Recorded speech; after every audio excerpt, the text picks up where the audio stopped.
లడ్డు ప్రసాదంలో వాడే ఆవు నెయ్యి సరఫరా కోసం ప్రతి 6 నెలలకి టెండర్ వేస్తారు. చంద్రబాబు అధికారంలోకి వచ్చిన తర్వాత సప్లై టెండర్ ఫైనలైజ్ అయింది.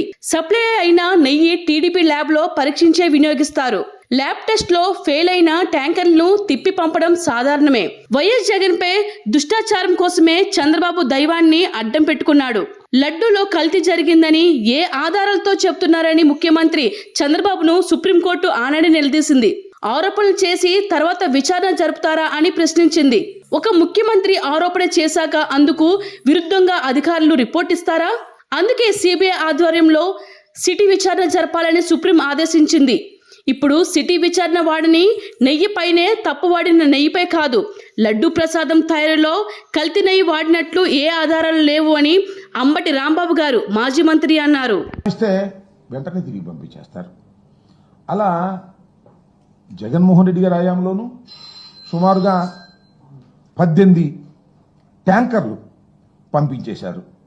అలాగే చంద్రబాబు నాయుడు గారి టైంలో కూడా 2014-19లో కూడా నాణ్యత లోపించింది, టెస్టుల్లో సరిగా లేదు అని భావించినప్పుడు వాళ్ళు కూడా పంపించారు. ఇదేం కొత్త కాదు.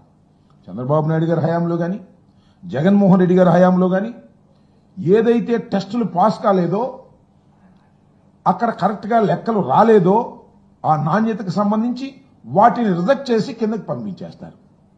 ఏదైతే నాణ్యత బాగుందనేది వచ్చిందో వాటిని మాత్రమే అన్న ప్రసాదాలకు వాడతారు. ఎక్కడ ఇంకా కల్తీ కలిసే అవకాశమే లేదు. ఈ టెస్టులన్నీ పాస్ అయిన నెయ్యినే వాడినప్పుడు ఇక లడ్డూ ప్రసాదంలో కల్తీ కలిగే అవకాశమే లేదు అనేది అందరికీ తెలిసినటువంటి సత్యం. ఇవాళ చంద్రబాబు నాయుడు గారు అధికారంలోకి వచ్చారు. జూన్ 4వ తారీఖున ఫలితాలు వచ్చాయి. చంద్రబాబు నాయుడు గారు జూన్ 12వ తారీఖున ప్రమాణ స్వీకారం చేశారు. జగన్మోహన్ రెడ్డి గారు హయాంలో ఉండంగానే రొటీన్ గా వచ్చినటువంటి టెండర్స్ లో టెండర్లు ఫైనలైజ్ అయ్యాయి. ఆ టెండర్లు ఫైనలైజ్ అయింది ఏఆర్ సప్లై సంబంధించినటువంటి వాళ్ళు సప్లై ఇవ్వడానికి టెండర్ ఫైనలైజ్ అయింది. వాళ్ళు సప్లై ఎప్పటి నుంచి చేయటం మొదలెట్టారు అంటే జూన్ 12, 21, 25, 4 ఇవన్నీ కూడా చంద్రబాబు నాయుడు గారు ముఖ్యమంత్రి అయిన తరువాత మాత్రమే సరఫరా ప్రారంభమైంది.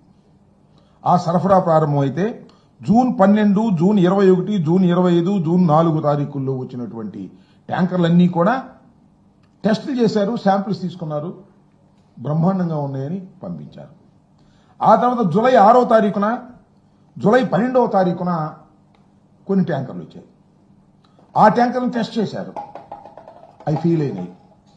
ఫెయిల్ అయిన వాటిని తిరిగి పంపించేశారు. ఇది జరిగినటువంటి అంశం.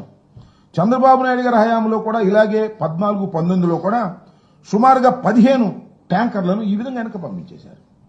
జగన్మోహన్ రెడ్డి గారి హయాంలో 18 ట్యాంకర్లని వెనక్కి పంపించారు. ఇలా ఏదైతే ట్యాంకర్లు వచ్చాయో ఆ 4 ట్యాంకర్లన్నీ నెయ్యిని వాడుకోకుండా వెనక్కి పంపించేశారు, అయిపోయింది. ఆ తర్వాత శ్యామలరావు గారు ఈఓ గారు ఆయన ఒక సమావేశం పెట్టి ఆ సమావేశంలో ఏం చెప్పారంటే ఈ 4 ట్యాంకర్లలో వనస్పతి ఆయిల్ కలిసిందని మాకు రిపోర్ట్ వచ్చింది, అందువల్ల అవి మేము వాడలేదు, అవి వెనక్కి పంపించామని చెప్పారు. ఇది జులైలో.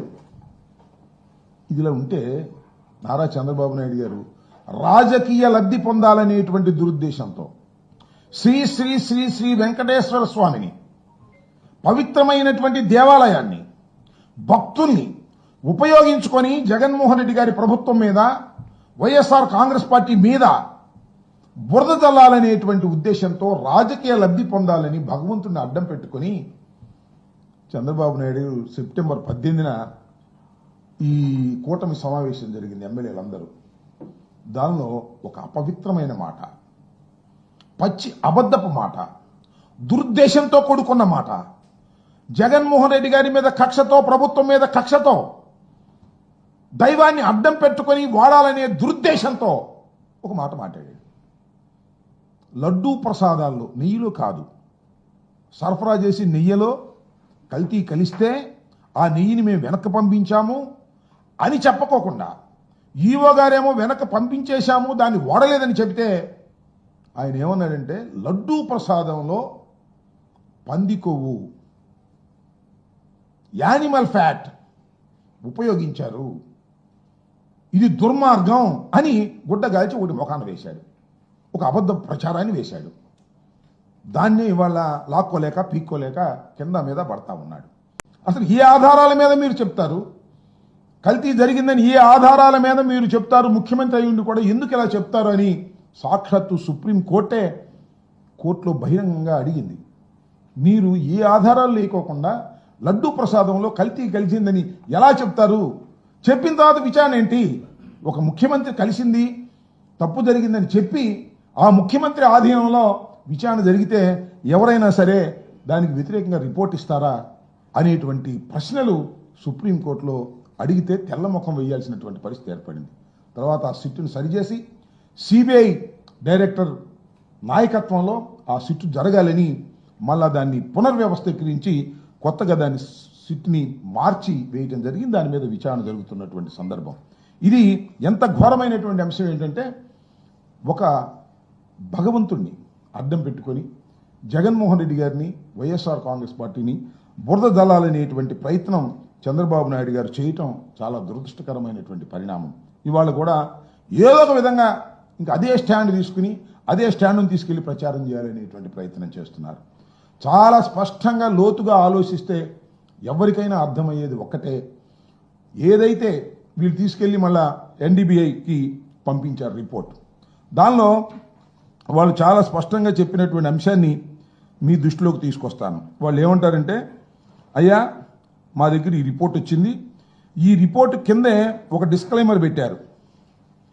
ఏమని డిస్క్లైమర్ పెట్టారంటే, ఆవులు ఆహారం సరిగ్గా తీసుకోకపోతే, మేత సరిగ్గా లేకపోతే కూడా ఇలాంటి రిపోర్ట్స్ వచ్చేటటువంటి అవకాశం ఉంది, ఇది పూర్తిగా నమ్మటానికి వీల్లేదని ఎవరైతే సర్టిఫై చేశారో ఆ సర్టిఫై చేసిన వాళ్ళే డిస్క్లైమర్ ఇస్తే కల్తీ కలిసిందంటాడు చంద్రబాబు నాయుడు గారు. నాకు అర్థం కాల.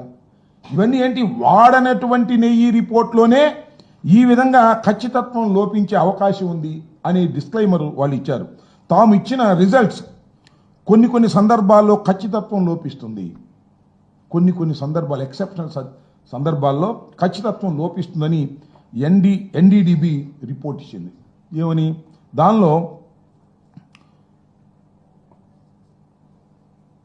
నెయ్యి వల్ల అలానే ఆవాలు, అవిసెలు, సామాయిలు లాంటి వెజిటబుల్ ఆయిల్స్ వర్ణంలో ఆహారంలో ఇచ్చిన ఆవుల నుంచి వచ్చే పాలలో తయారు చేసే నెయ్యి వల్ల ఇలాంటి ఇబ్బందులు వస్తాయి అనేటువంటి మాట వాళ్ళు డిస్క్లైమర్లో చాలా స్పష్టంగా ఈ ఎన్డీడీబీ ఇస్తే దాన్ని పట్టుకుని వాళ్ళ రాద్ధాంతం చేయాలనేటువంటి ప్రయత్నం నారా చంద్రబాబు నాయుడు గారు కుట్రపూరితంగా చేస్తున్నారనే అంశాన్ని దయచేసి గమనించాలని, ఇదంతా కూడా సిట్టు జరుగుతున్నటువంటి అంటిది కూడా వాడని నెయ్యి మీద జరుగుతున్నటువంటి విచారణే తప్ప వాడిన నెయ్యి మీద జరుగుతున్నటువంటి విచారణ కాదు.